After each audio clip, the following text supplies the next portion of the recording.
Halos 4 na buwan na ang nakakaraan buhat nang mabili ko ang Honda CRF 300L. Natapos ko na rin ang unang PMS nito at malayo-layo na rin ang narating ng motor na to. Sa totoo lang, sinadya kong bumili ng ganitong klaseng motor upang marating ko ang mga lugar na gusto kong mapuntahan na may kahirapan ng daan o off-road. Ngunit hanggang ngayon ay hindi ko pa rin nasusubukan ang totoong potensyal nito sa off-road. Sa video na to, susubukan nating alamin ang totoong potensyal ng motor na to. Kaya samahan niyo ako sumubok at mabigo, maligaw sa kung saan maglakbay sa mahirap na daan at makikain sa kaibigan.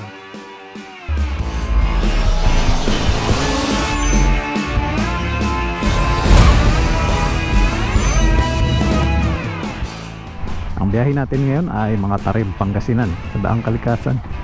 Ayan, pagasolina muna tayo.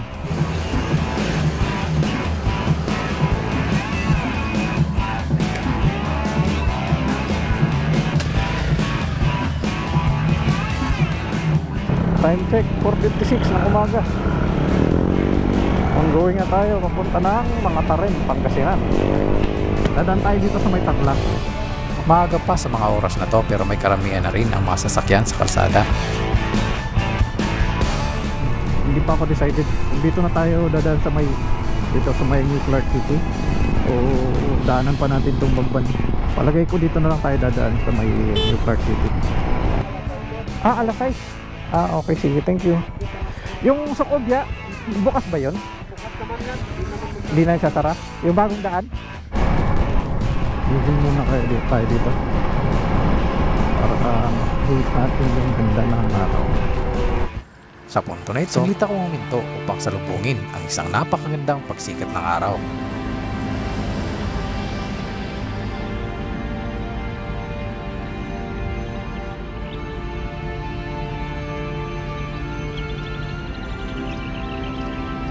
Muli, pinagpatuloy ko ang aking biyahe. Sa ilang saglit lang na pagsilay sa isang napakagandang pagsikat ng araw ay nagbigay agad dito sa akin ng isang panibagong saya at sigla.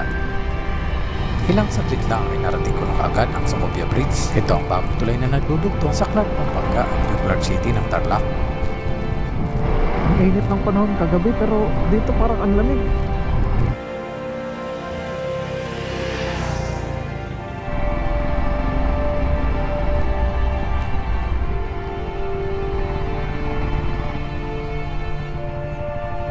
Ito papunta ng Sitio Baag at ito papunta ng Papas Tarlac.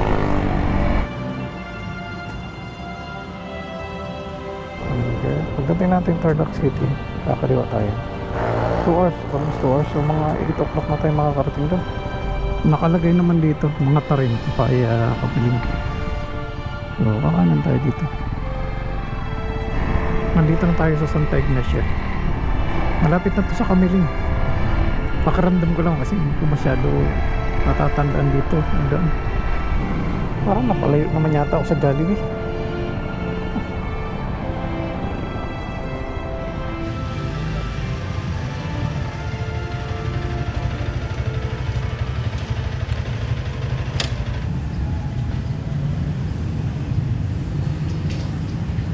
Minabuti ko na munang tumigil at kumain saglit. Malayo-layo pa ang aking lalakbayin kung plano kong tawirin ang Daang Kalikasan mula Pangasinan hanggang Zambales. Sigurado aabutan ako ng tanghali sa gitna ng kabundukan.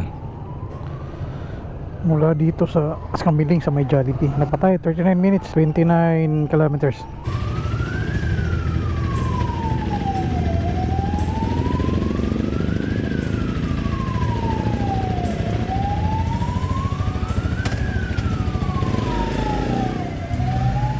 Parang Halimbigaw yata ako.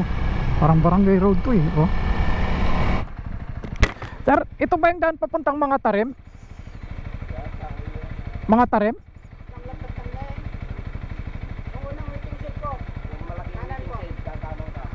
Yun. Okay. So yun. Sabi ko na nga ba eh, malakas ang kutob ko na hindi tayo papuntang mga Tarim. Ito waiting shed to. Makakanan tayo dito.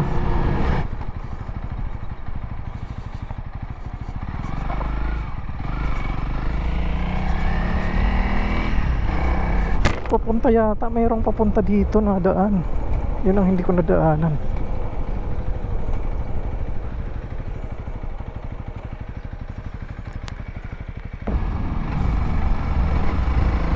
Ayun. Pangasinan.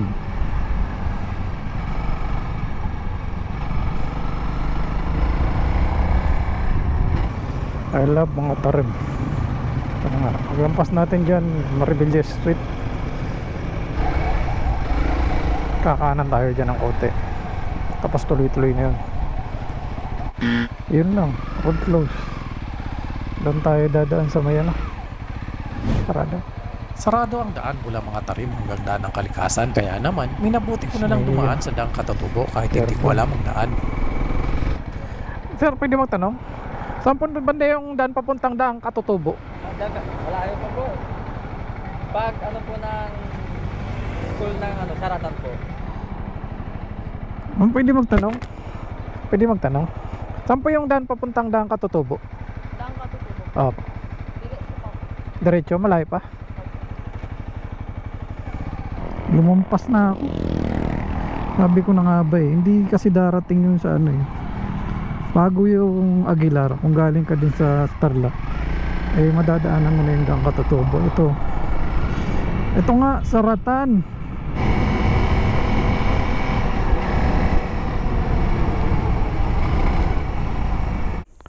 Kung mayroon daan dito sa daang Katutubo po, puntang daang Kalikasan, dadaanan natin yun at walang atrasan yun. At ang baon lang natin sa kalaban natin na init ay isang basong tubig. Halos isang baso lang yan.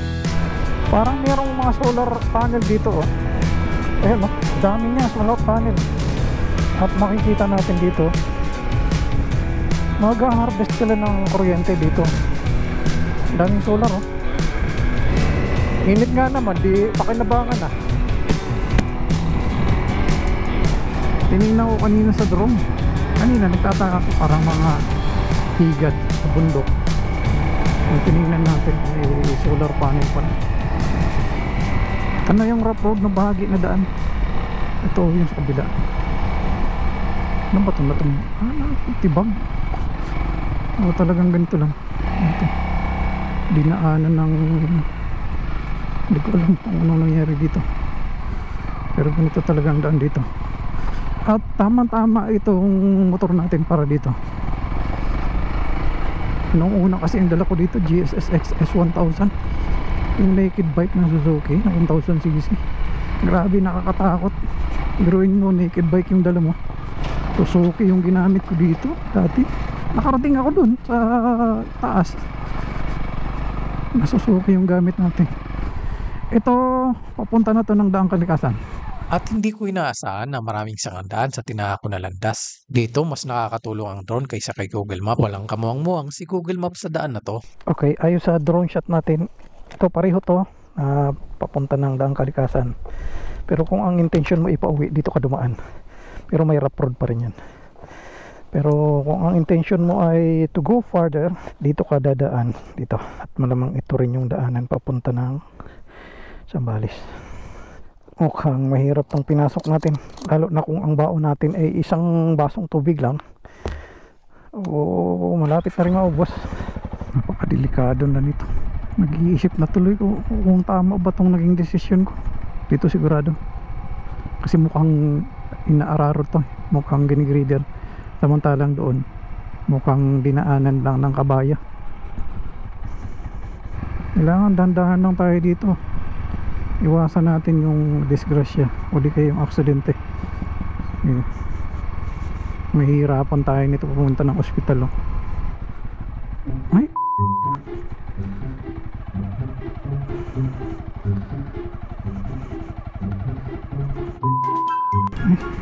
kasalanan natin to. Sisihin yung mga engineer. Hindi naman tayo pinadadaan dito gusto nating dumaan, di ba? Ay, yan na nga. Kanina nakita ko parang ito diretso to sa tapos ngayon bakit ganito? Ito pa yung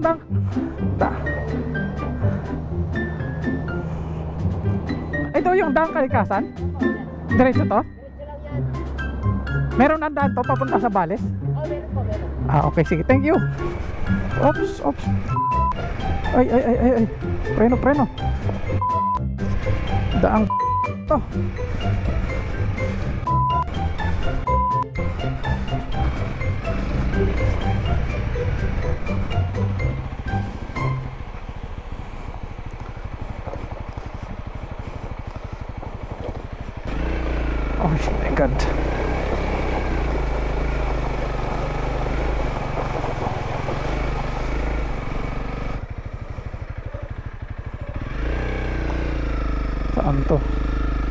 ngayon ang tanong. Ito ngayon yung hindi ko alam kung saan ako pupunta, dito ba o dito. Pero dito siguro. Tingnan natin.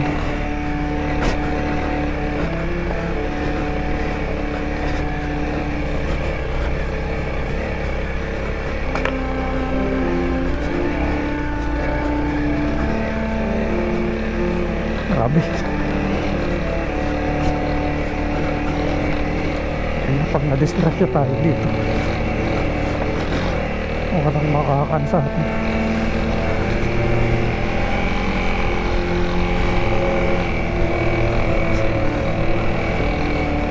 Dito nga.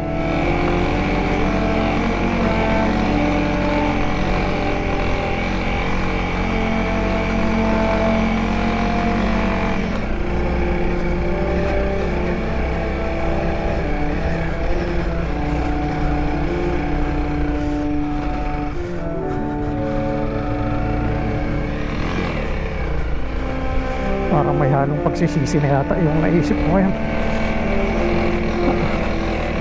Diyos ko. Yan, kung ganito lang, okay lang.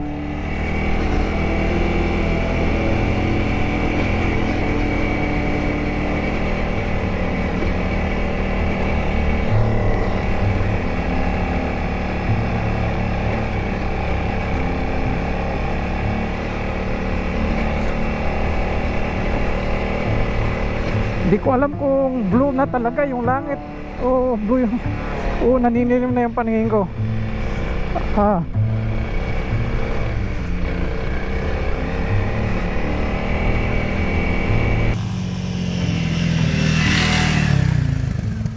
Ito pa lang yung kalsada na nagdudugtong sa daang Katutubo sa daang Kalikasan. So, mahirap yung daan dito sa daang Katutubo. Grabe. Kung halimbawa hindi naman kayo hardcore na yung mga nagtitrain, ay mahirapan kayo. Yung katulad ko lang, beginner. Nahirap ako eh. Buti nga yung motor natin hindi ganito, nakaakyat pa. Pero kung scooter hindi kaya, kasi malalalim yung lubak niya. Tapos yung mga bato talagang gumugulong pag nag-accelerate. Muntik na ako kanina dun eh. Maraming ang gulong doon na nandun eh. Yung napudpud na gulong natanggal doon. Dito daw yung daan, sabi nung kanina ni sir, yung vlogger na ano natin kanina. Ito lang yung daan. Manayad ba? Manayad o okay lang siguro to kasi nakaya ng motor ni sir. Nakaya, ibig sabihin okay lang to. Hindi katulad kanina doon, puro bato. Grabe. Muntik ko na mapalitan yung pangalan nun eh. Daang pagkatapos ng Daang Katutubo. Grabe, mapapamura ka talaga mga siguro yun, mga 100 din na mura yung inabot ko dun. Maganda na yung daan. Kung makakapasok ka ng Daang Kalikasan, wala nang problema. Ayun, pinapakain tayo ng alikabok. Kaya muna tayo dun. Pero kung ito na yung tugtong na daan, okay na yung daan, pwede na kayong dumaan. Kaya lang, sarado dun sa may Daang Kalikasan, sa mga tarim. Kaya kung babiyahe kayo dito, gusto niyo bumiyahe, dito kayo sa Santa Cruz daan. Kasi ako, grabe yung dinaanan ko. Daang Katutubo ako dumaan. Bukas nga yung daan doon, pero napakahirap. Sobra. Hindi katulad dito. May part pa rin dito sa ano na to, dito sa Santa Cruz part, Daang Kalikasan, na medyo mataas at medyo may kalayuan pa kasi natatanaw ko nandun po oh. Parang tatawid pa tayo ng 3 bundok. Naplastad lang siguro. Akala ko rough road ulit. Hindi pala. Rough road nga. May mga ginawa silang ano, pa kunti-kunti na espalto. Ay, espalto, semento. Ba't kaya ganito? Anong purpose kaya nito? Bakit hindi dinudugtong doon? Inuumpisa nila sa gitna oh. Hindi mo alam kung kailan magiging matino yung daan, kailan magiging rough road.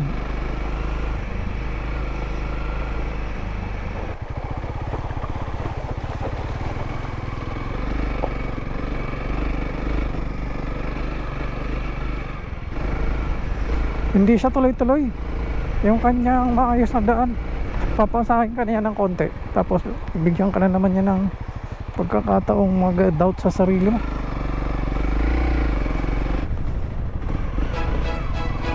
Sambales na yata to, Santa Cruz na siguro, kasi nasa baba na tayo. Yan ang bundok ko, yan ang patag na to. Ito na yata yung end of the road natin. Parang maghanap na lang tayo dito ng Jollibee. Alauna na 111. Magkano? 165. Thank you. Salamat ha. Libre to. Teka lang ha. Ano ba yung lakad mo? Ha? 165 yung tawid natin. Galing ako ng Aguilar. May Jollibee ba dito? May Jollibee dito? May Jollibee? May kain na lang muna tayo dito. Ganyan pa naman sa'yo. Meron po na. Lalakad pa kayo.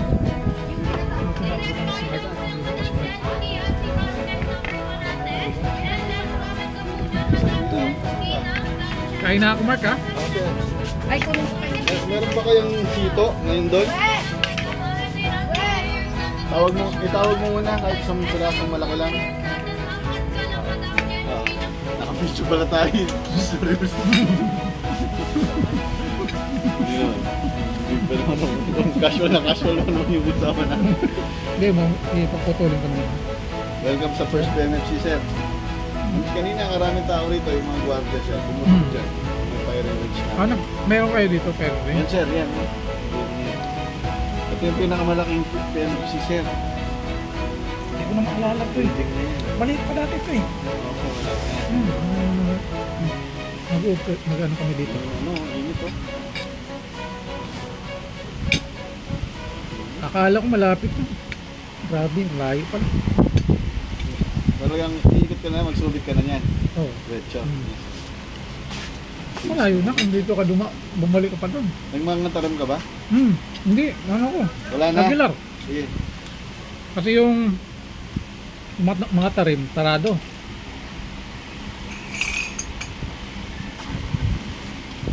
Alam mo yung daan Katutubo, Mark? Hindi pa, sir. Ayun yun. Daan Kalikasan. Alam mo. Di ba putol yun? Dumang ka doon sa may pababa? Doon ako sa daan Katutubo dumaan. Ang nadaanan ko eh, daan.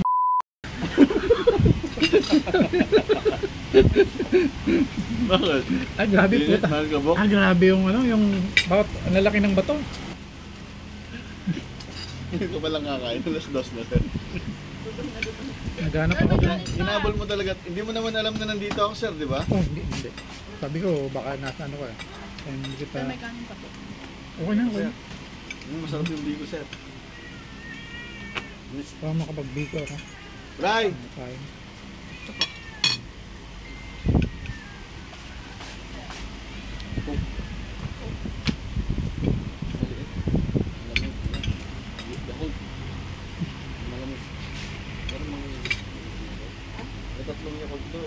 Sa pamamalagi natin dito sa mundong ibabaw, marami tayong makakasalamuhan ng mga tao. Ang iba ay nagiging kaibigan natin at masarap sa pakiramdam na meron tayong makakakilala at kaibigan na kaya tayong harapin sa lahat ng oras at pangangailangan. Kahit ang oras na yun ay nakalaan para sa kanilang mga pamilya.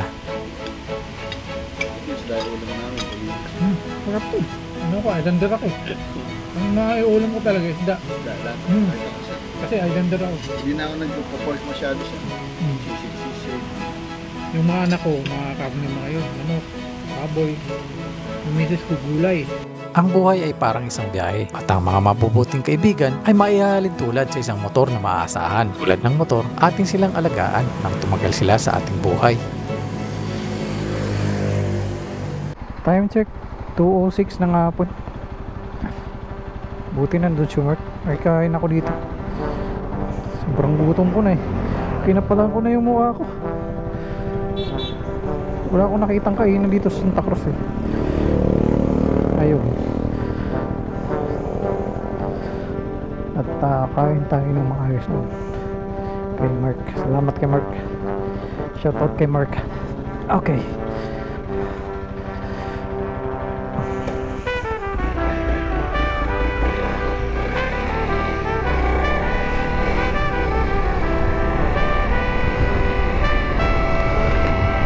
Ilang oras pa to? Pero okay na kasi busog na tayo. Kaya na natin to. Isu-isu na lang. Buhay. Time check 6:06 ng hapon. Officially ended na yung ating Pasado alas 6 na ng hapon nang makarating ako ng San Fernando. Umabot ng mahigit 13 oras ang ating biyahe. Kulang-kulang 1,000 ang nagastos natin sa gasolina. 430 kilometro ang ating nilakbay. Subalit sa kabila ng ating mahabang biyahe ay hindi ako nakaramdam ng sobrang pagod. Malamang ito ay dahil sa napaka-komportable nating biyahe gamit ang ating motor. Kaya para sa ating motor na Honda CRF 300L, isa lang ang masasabi ko. Pagdating sa off-road na biyahe, ang mga baguhang katulad ko, CRF lang ang sakalam. Komportable ka na, matipid pa sa gasolina. O paano, hanggang dito na lang tayo. Samahan nyo na lang ako ulit sa mga susunod ko pa na biyahe.